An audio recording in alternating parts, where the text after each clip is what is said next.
Welcome, ladies and gentlemen, to the Last Wrestling Podcast. Because if I have a wrestling podcast, I get to act as if my opinion is worth listening to. As I'm recording this, we're about a week removed from WWE's Money in the Bank 2020 event and the Climb the Corporate Ladder match, which was certainly a thing that happened.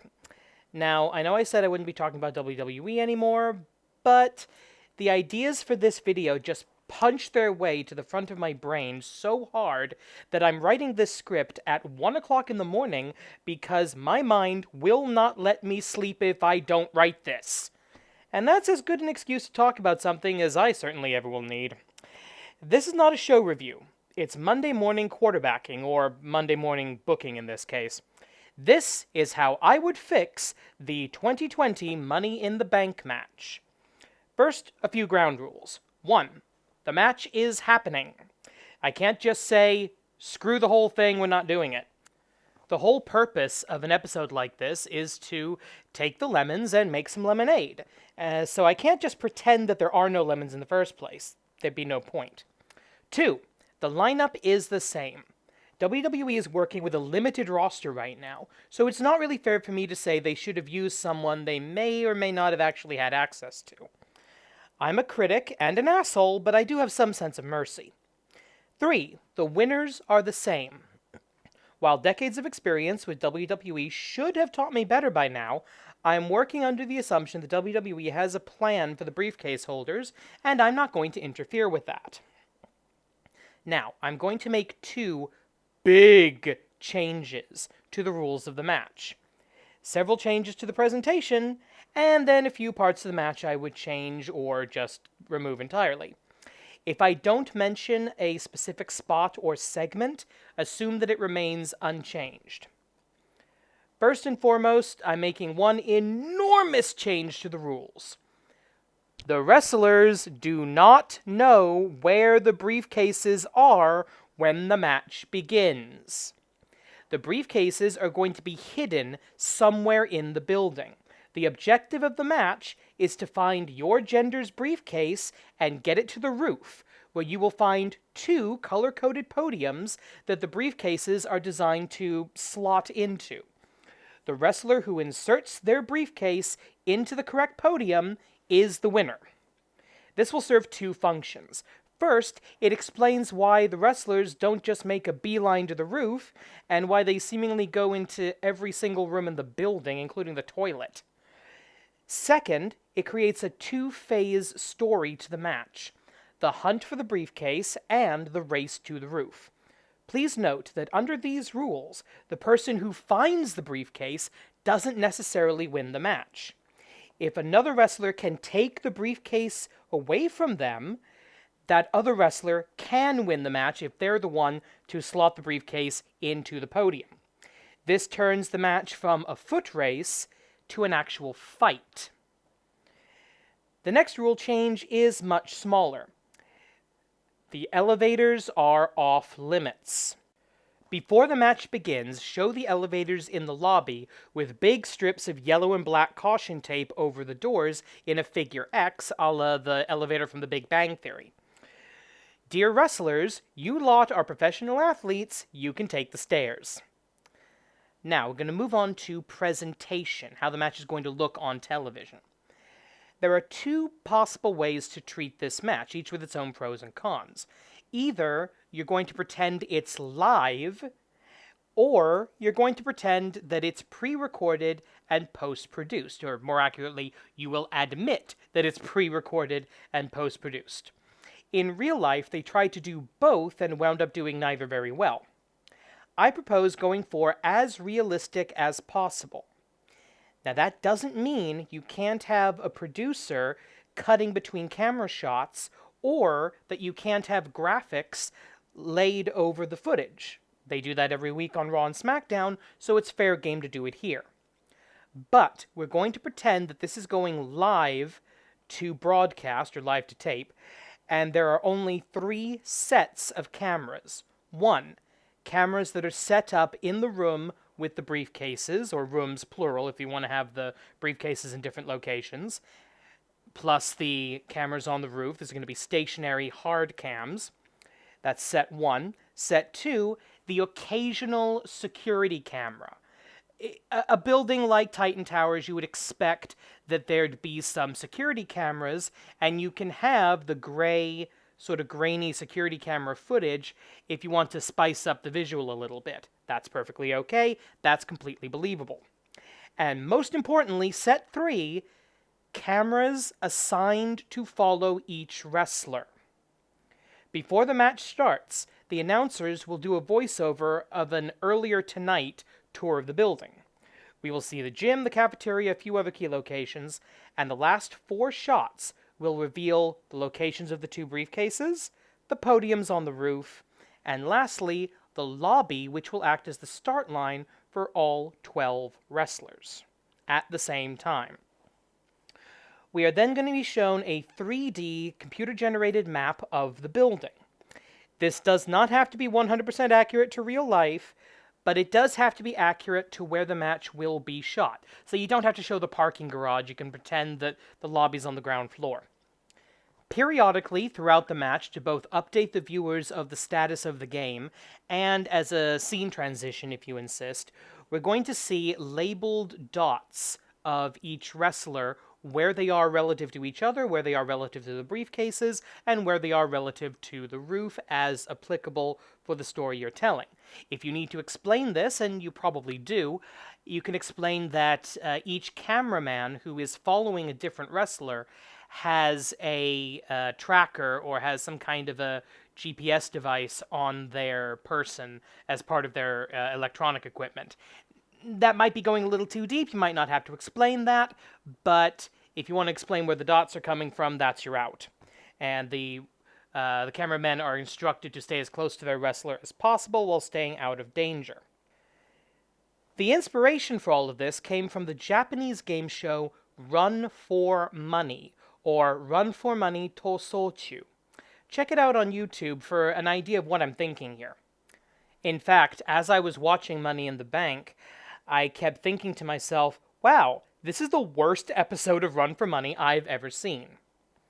Now, with the setup out of the way, next we see all 12 wrestlers enter the lobby in female, male order. A referee will run down the rules of the match, and we will get a look at the cast of camera operators that will be following the wrestlers. Stick a pin in this, it's going to be important. Once the referee confirms the wrestlers understand the rules, the referee calls for the bell.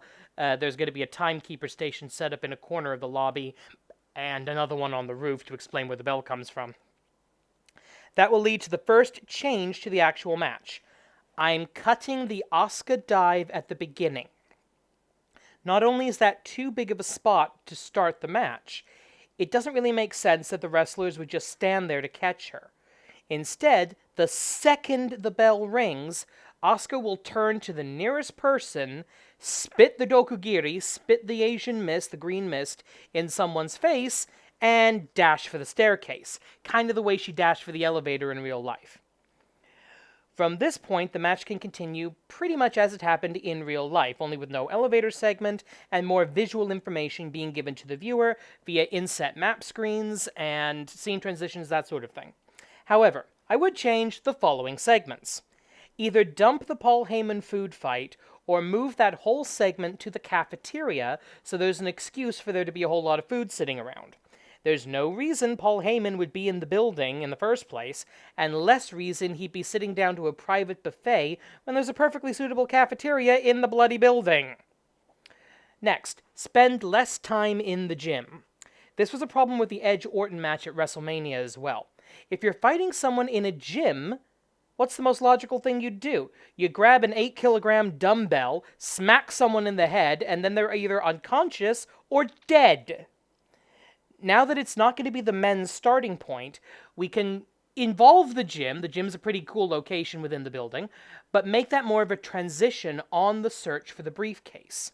Let Rey Mysterio swing off the equipment, let Corbin break the mirror, but please nix that stupid bit with AJ not being able to roll a weight off of himself. That was dumb. If you insist, you can keep the Money in the Bank conference room skit, because now the wrestlers don't know where the real briefcase is, so it becomes a reasonable mistake to make that someone would see a briefcase hanging over a conference table, assume that's the real Money in the Bank briefcase, and grab it.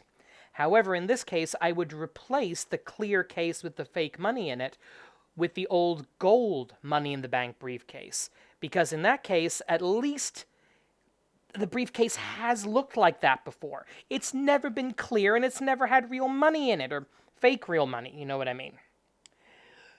Also, when Stephanie McMahon shows up to reveal that the briefcase is a fake, play it off as a deliberate red herring that was set to distract the wrestlers from their hunt for the real briefcase. Make it part of the actual challenge of the match, the challenge of the game, rather than just a dumb joke. Now, I would keep the part where the wrestlers check Vince's office, because, again, that's somewhere Vince might hide the briefcase. He's such an egotist, he might see his office as the ultimate goal people want to reach. But you either have to have him not be there, or when he yells at Daniel Bryan and AJ Styles to get out, just have the two babyfaces pause, look at each other, shrug, and superkick Vince in the face.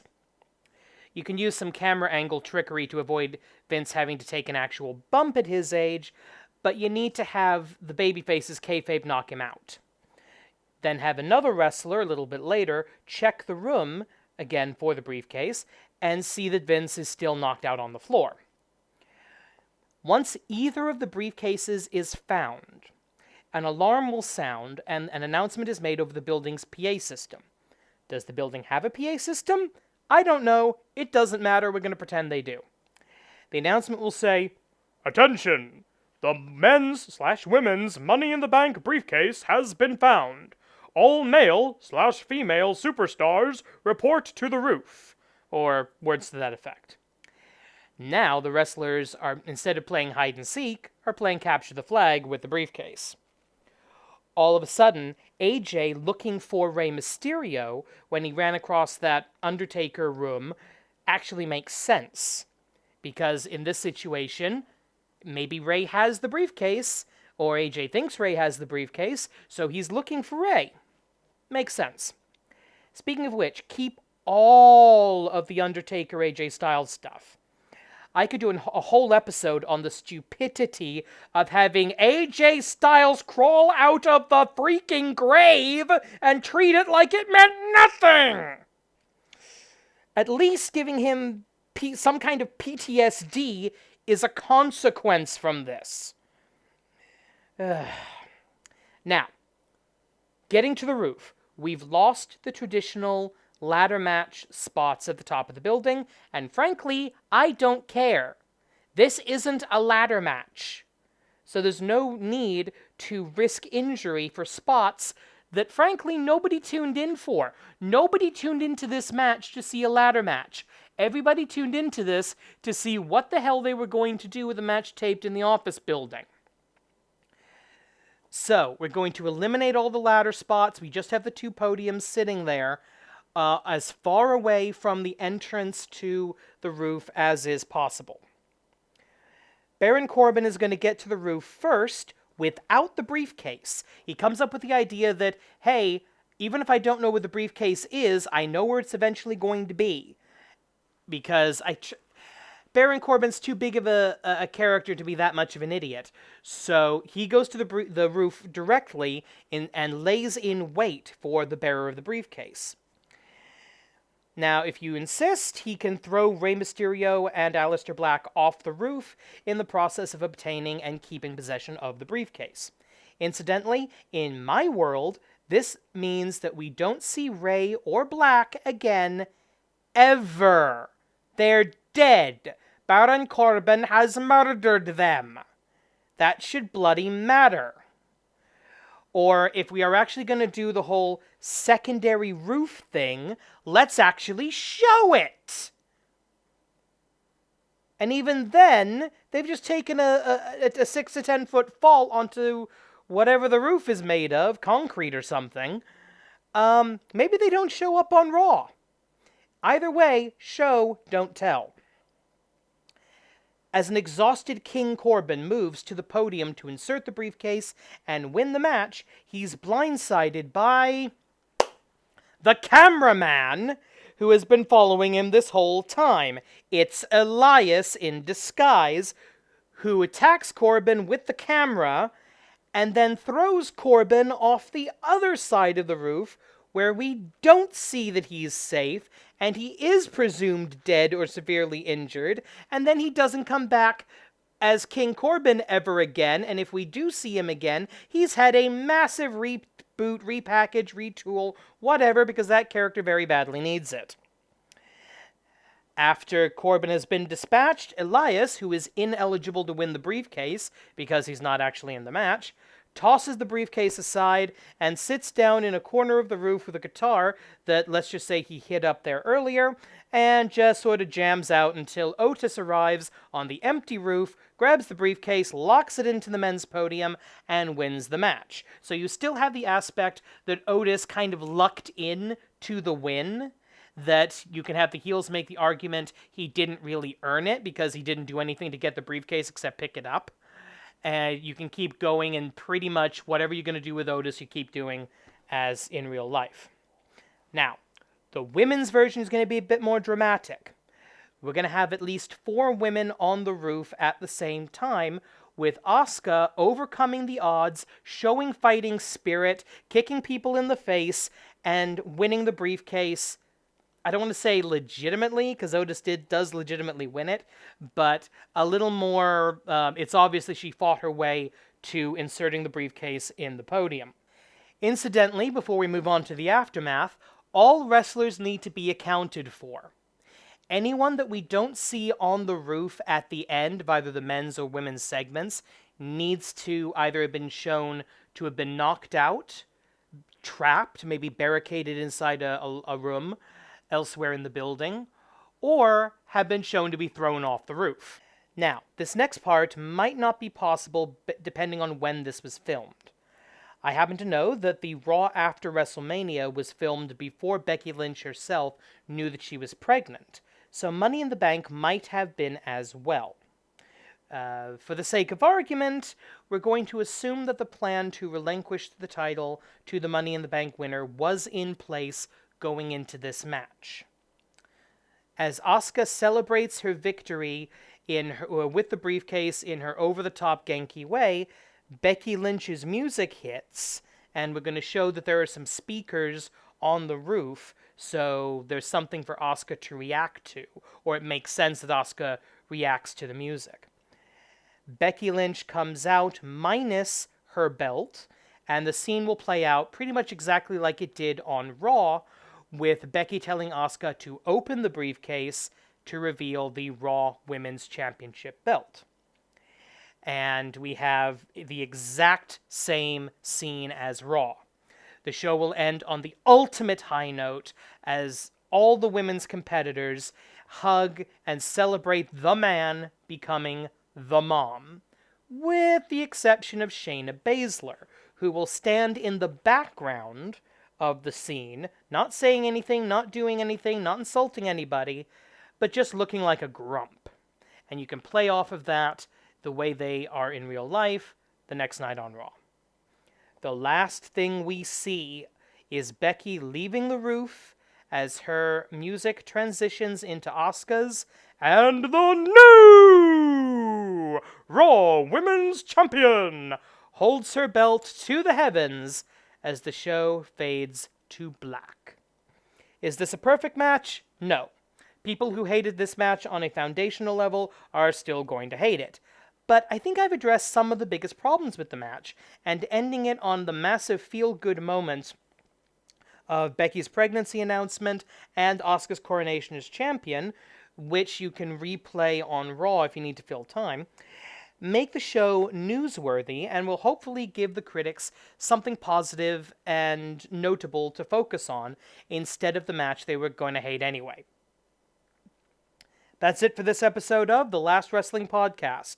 Join us next time when we take a look at AEW Double or Nothing, or whatever I feel like talking about between now and then. But for now, catchphrase sign off. The whole purpose of an episode like this is to make lemons out of lemonade. Wait,